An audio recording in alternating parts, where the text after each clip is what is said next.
Je vais arrêter le partage. Alors, les consignes, souvenez-vous, pour ceux qui observent, prendre des notes, essayer d'identifier dans quelle émotion va être notre client tout au long de la relation, de noter éventuellement quelle alternative Diane va proposer à notre client. Démarrera le débrief ensuite avec qu'est-ce qui vous a plu et puis qu'est-ce que vous auriez fait peut-être ou qu'est-ce que vous auriez fait en plus. Je vous propose de couper nos caméras et laisser la place à Luc et à Diane. Dites-moi, j'ai vu sur votre site qu'il y avait un certain nombre de prestations que vous ne faites plus. À cause des contraintes dues à la crise du coronavirus, nous avons dû réduire les offres de services que nous proposons. J'imagine qu'il y a donc une réduction sur le prix de la chambre. Nous n'avons pas mis en place de réduction, monsieur. J'ai bien compris, c'est juste servi en chambre, c'est ça le petit déjeuner?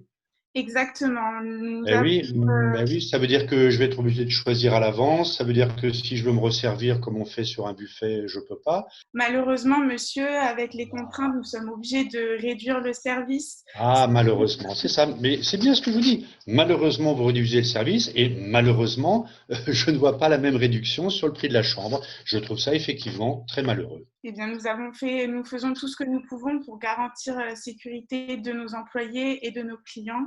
Et c'est comme cela que nous avons mis en place les nouvelles procédures. Tout le monde peut rallumer sa vidéo, son micro et pour faire les retours. Et on va bien sûr, Thomas, commencer par Diane qui va nous dire comment elle se sent et comment ça s'est passé pour elle. Le client voulait vraiment avoir donc son buffet pour pouvoir se lever lui-même. Donc, c'était des choses un peu compliquées à faire comprendre. La parole aux participants. Bah moi, tu m'as bien épaté à garder ton calme. Peut-être qu'il était en train de se plaindre et que tu étais hyper factuel, j'ai eu l'impression, dans ce que tu lui apportais comme solution et qu'il y avait une sorte de décalage. Ça faisait bizarre à entendre et à écouter. Moi, j'ai noté deux choses par rapport à l'émotion du client. C'est que, d'une part, je pense qu'il se sent vraiment incompris. Je me demande si en questionnant un peu plus sur ses envies, ses réels besoins, peut-être qu'on aurait pu réussir à le faire se sentir un peu plus compris.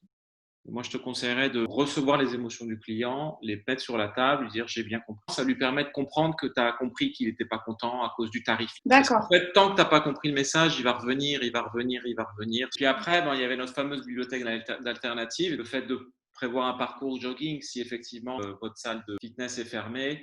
Bon, ça, c'est des choses à voir avec le management chez toi. J'ajoute juste deux choses pour te féliciter sur quel service vous manquerait, que ça permet au client de le confronter et de le sortir de son côté ronchon.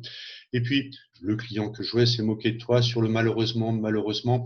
Ces mots qui nous desservent, ça embarque tout le monde du côté du malheur. Et lui a dit, bah oui, c'est très malheureux, c'est très malheureux. Il était un peu moqueur là-dessus, ça devait être pénible. Merci d'avoir été la première à te lancer. Bravo. Bravo. Merci à vous. Bravo, bravo.